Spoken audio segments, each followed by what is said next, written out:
တွင်ရများလုံးမင်္ဂလာပါကျွန်တော်ဒီနေ့ပေါ့နော်ဒီစိတ်သက်စီကံပညာဆိုတဲ့ logo လေးကိုကျွန်တော်ဒီဇိုင်း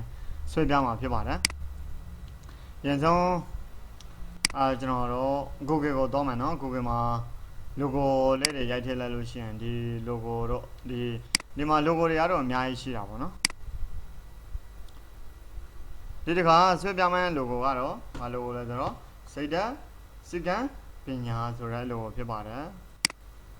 ဒီ logo ကိုကျွန်တော်ဒီဇိုင်းဆွဲပြမှာဖြစ်ပါတယ်။အဲကြောင့်မို့ကျွန်တော်တို့ Adobe Illustrator ကိုဖွင့်မှဒီနေရာမှာကျွန်တော်ဆွဲထားတဲ့ logo design လေးပါ။ဒါဆိုရင်ကျွန်တော်တို့အသစ် logo ဆွဲမှာဖြစ်တဲ့အတွက် file new ကနေပြီးတော့ဒီနေရာမှာကျွန်တော်ရွေးထားပေးတဲ့ site တိုင်းရွေးမယ် okay နဲ့လား။ဒါဆိုရင်စာရွက်တွေရလာပြီနော်။ဒီကောင်ကိုကျွန်တော်တို့ဒါတော့ကျွန်တော်နမူနာထားမယ့်အရာเนาะနမူနာကြည့်ပြီးတော့ဆွဲမယ့်အကောင်လေးပေါ့နော်အကြည့်သေးလို့ရှိနေစမ်း shift ရယ် order ရယ်နဲ့အကြည့်သေးလုပ်လို့ရပါတယ်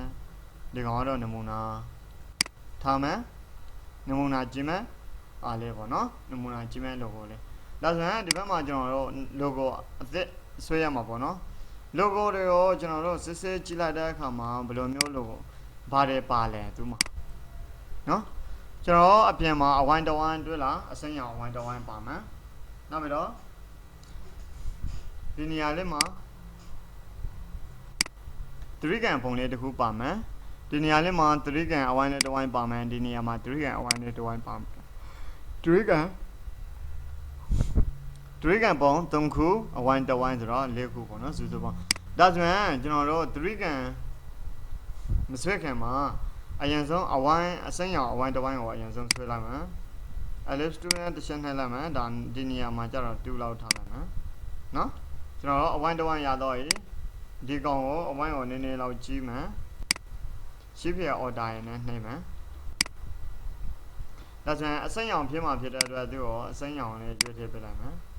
နော်ဒါဆိုရင်သူနဲ့ logo ချင်းအစိမ်းရောင်အရောင်ချင်းတူတော့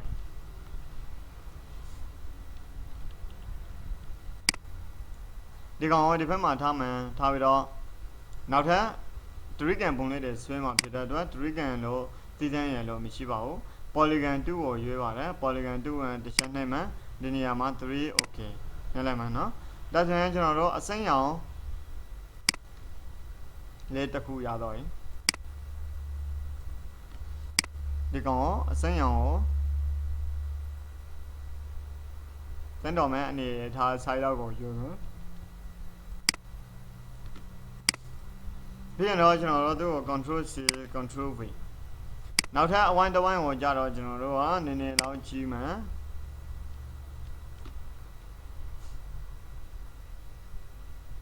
နောက်ထပ်အဝိုင်းတစ်ဝိုင်းကိုကြတော့နည်းနည်းလောက် control V နောက်ထပ်အဝိုင်းတစ်ဝိုင်းကိုကြတော့နည်းနည်းလောက်သူ့ကိုကြည့်ပေးလိုက်မယ်ဒီနေရာမှာကျွန်တော်တို့ရှင်းကြည့်မယ်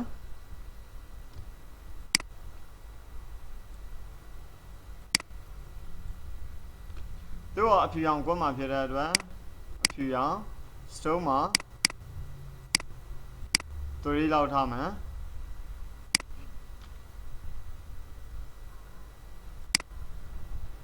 ဒါဆိုရင်အဲ့ဒီကောင်လေးမှာကျွန်တော်တို့အဝါရောင်လေးထိချင်တယ်ဖြစ်တဲ့အတွက်သူ့ကိုအဝါရောင်လေးကိုထည့်လိုက်မယ်ဒါဆိုရင်ဒီတုံးလေးတစ်ခုရတော့ပြီပေါ့နော်ဒီကောင်ရောကျွန်တော်တို့က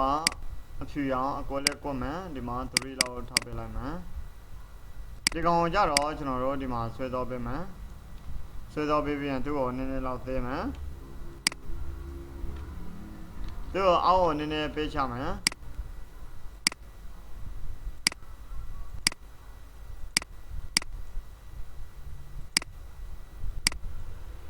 ကျွန်တော်တို့ကဒီကောင်ကိုကြတော့အရောင်ကာလာအဝါရောင်လေးထားမယ်ဒီကောင်ကိုသူရဲ့အရှေ့မှာတင်မှာဖြစ်တဲ့အတွက်ဒီကောင်ကို right click ထောက်မယ် arrange bring to front ဒါဆိုရင်ဒီနှစ်ခုကိုကျွန်တော်တို့တစ်ထပ်တည်းကြအောင်လုပ်မယ်ဒီကောင်ကိုဒီနှစ်ခုရတော့ရဆိုရင်တော့ကျွန်တော်တို့ဒီကောင်နဲ့ပေါင်းစပ်မယ်ဒီကောင်ကိုရောကျွန်တော်တို့အဖြူရောင်အကွက်လေးကွက်မယ်အဖြူရောင် stone မှာ3ထားမယ်3 pt ဒီ3ခုကိုကျွန်တော်တို့ကဒီမှာလာထားမယ်သူကအပေါ်ဆုံးမှာတင်မှာဖြစ်တဲ့အတွက် arrange bring to front နောက်ဒီ3ခုကိုကျွန်တော်တို့ကပေါင်းစပ်လိုက်မယ်ပေါင်းစပ်မှာဖြစ်တဲ့အတွက်ဒီအပေါ်အောက်ဆုံးကအကြီးကိုအောက်ဆုံးမှာထားမယ်တစ်ချက်ဆက်လက်ပေးမယ်ပေးပြီးရင်ဒီကောင်လေးကိုလာမယ်သူ့ကိုဆက်လက်ပေးရတဲ့အကြောင်းရင်းကဘာဖြစ်လို့လဲဆိုတော့သူ့ကိုတော့ကတ်မှာဖြစ်တဲ့အတွက်စင်တာထားပြီးတော့ okay เนาะဒါဆိုရင်ဒီနေရာမှာဘာရတော့လဲကျွန်တော်တို့ဒီပုံစံမျိုးတစ်ခုဖြစ်သွားပြီပေါ့နော်ဟုတ်ပြီဒါဆိုရင်သူ့ကိုကျွန်တော်တို့ကအောက်ကိုဆွဲချပေးမယ်နေချင်းပေါ့နော်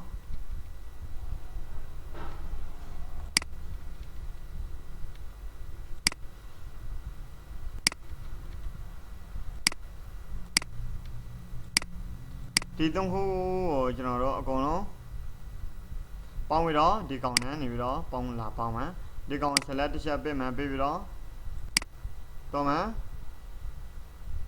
vertical align center တော့လိုက်မယ်ဒါဆိုရင်ဒီလိုပုံစံမျိုးရတော့လိမ့်မယ်နော် okay ဒါဆိုရင်ကျွန်တော်တို့အပေါ်လေးကိုနည်းနည်းလောက်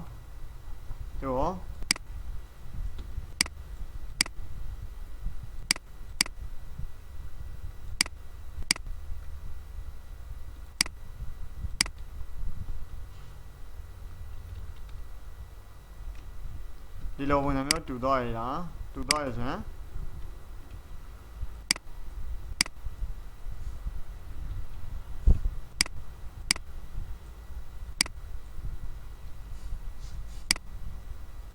သူ့ကိုအောက်ကိုနည်းနည်းပို့မယ်သူ့ကိုလည်းအောက်ကိုနည်းနည်းဆွဲချပေးမယ်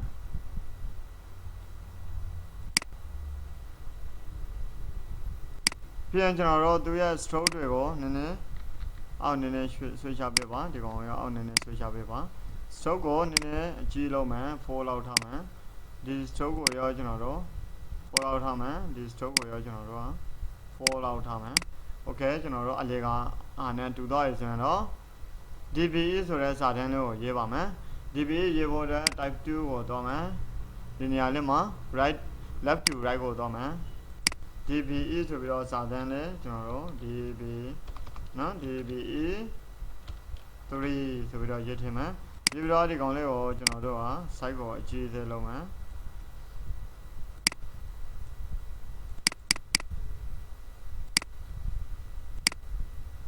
ဒီမှာလာထည့်မယ်သူ့ကိုကျွန်တော်တို့အဖြူရောင်ပြောင်းမှဖြစ်တဲ့အတွက်သူဒီမှာအဖြူရောင်ဆိုတော့ဒီကောင်ကိုလည်းအဖြူရောင်ပြောင်းမယ်ပြောင်းပြီးတော့ကျွန်တော်တို့ဒီနေရာလေးမှာ color ကိုအဖြူရောင်ရွေးမယ်ရွေးပြီးတော့အခါဒီနေရာမှာကိုကြိုက်တဲ့ဖုန်းယူရွေးမယ်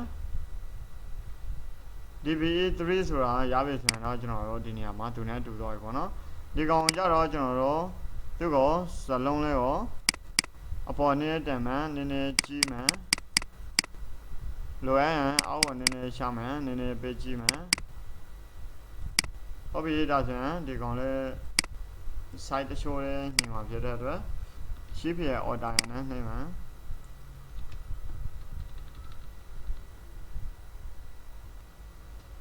ဟုတ်ပြီကျွန်တော်တို့ဒီနေရာမှာဒီအဝိုင်းနဲ့တူသွားပြီဆိုတော့နောက်ထပ်တစ်ခုကဒီ color နဲ့ဒီ color တူစေချင်တယ်ဆိုရင်နောက်ထပ်တစ်ခု eyedropper 2ကိုတော့အရင်ဆုံးဒီကောင်ကို select ပေးမယ် select ပေးပြီးတော့ eyedropper 2လေးယူမယ်ဒီနေရာလေးမှာတစ်ချက်နှိပ်လိုက်လို့ရှိရင်ဒီကောင်လေးရသွားတယ်နော်ဒါဆိုရင်ကျွန်တော်ဟာလေးတွေရောကျွန်တော်တို့က selection ပေးမယ်ဒီကောင်ရဲ့ဒီကောင်ရဲ့ selection ပေးမယ်ပြီးပြီးတော့ eyedropper 2လေးကိုယူမယ်ယူပြီးတော့ဒီနေရာလေးမှာနှိပ်လိုက်လို့ရှိရင်သူနဲ့ color ချင်းတူသွားတယ်နော်ရပြီဒါဆိုရင်ဘေးနာဒီစာတန်းလေးတွေကိုရေးမှဖြစ်တဲ့အတွက်ကျွန်တော်တို့ဒီကောင်ကိုတော့မှဒီမှာတစ်ချက်နှိပ်မယ်နှိပ်ပြီးတော့လိုချင်တဲ့အဖောင်းကိုရွေးမယ်ဆိုတော့ကျွန်တော်ကတော့ win 18 win 18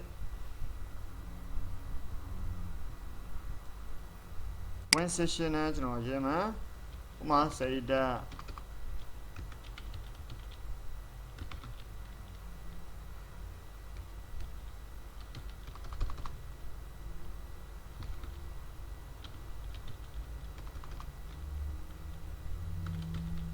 စိတ်ဓာတ်ဆိုတဲ့ဟာလေးယူမယ်စိတ်ဓာတ်ဒီလိုပုံစံမျိုးပေါ့နော်ပြန်တို့လဲမှန်ကျွန်တော်တို့ပြန်ဒီကိုယူတော့ပေးမှန်သူကိုကျွန်တော်တို့ကအဖြူအောင်ရွေးမှန် control A နဲ့ select ပေးမှန်ဒီနေရာမှာ color မှာအဖြူကိုရွေးပေးမှန်ဒါဆိုရင်သူက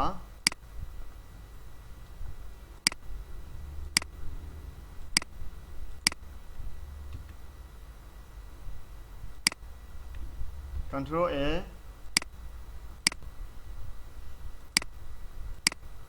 အဖြူအောင်ရတော့ပါပြီဒါကိုကျွန်တော်တို့ကစိတ်ဓာတ်ဆိုပြီးတော့ရလာပါပြီဟုတ်ပြီဒါကိုကျွန်တော်တို့စိတ်ဓာတ်ပြီးရင်တော့သူ့ကို control C control V ဒါဆိုရင်သူ့ကိုကျွန်တော်တို့ကဒီနေရာလေးမှာ flip မှန်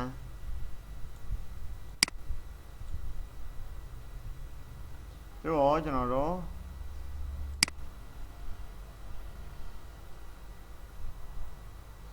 ရှင်ရတာခက်တယ်ဆိုရင်ကျွန်တော်တို့ control ရ minus plus ရနဲ့နေပြီးတော့အကြီးသေးလုပ်မယ်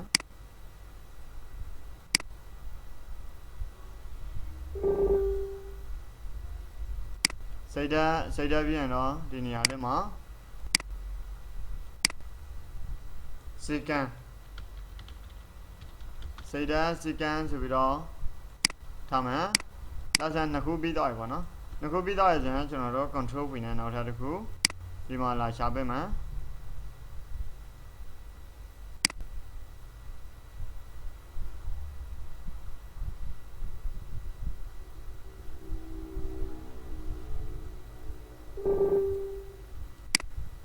ဒီနေရာမှာကျွန်တော်တို့ကသူ့ကိုပညာစိတ်ဓာတ်စကန်ပညာဆိုပြီးတော့ရေးထည့်ပေးမယ်ဒါကိုကျွန်တော်တို့ဒီနေရာမှာအလေးစင်တာမှာ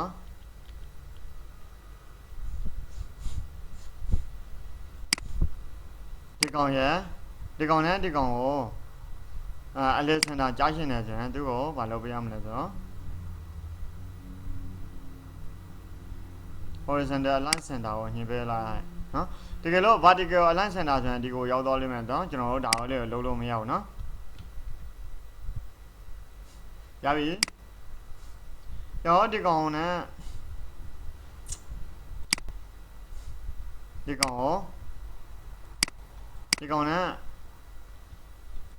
ောင်ကိုညှင်းချင်တယ်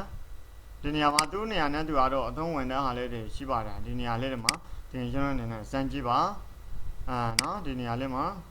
โอเคဒါဆိုရင်ကျွန်တော်တို့စိတ်ဓာတ်စကန်ပညာဆိုတာ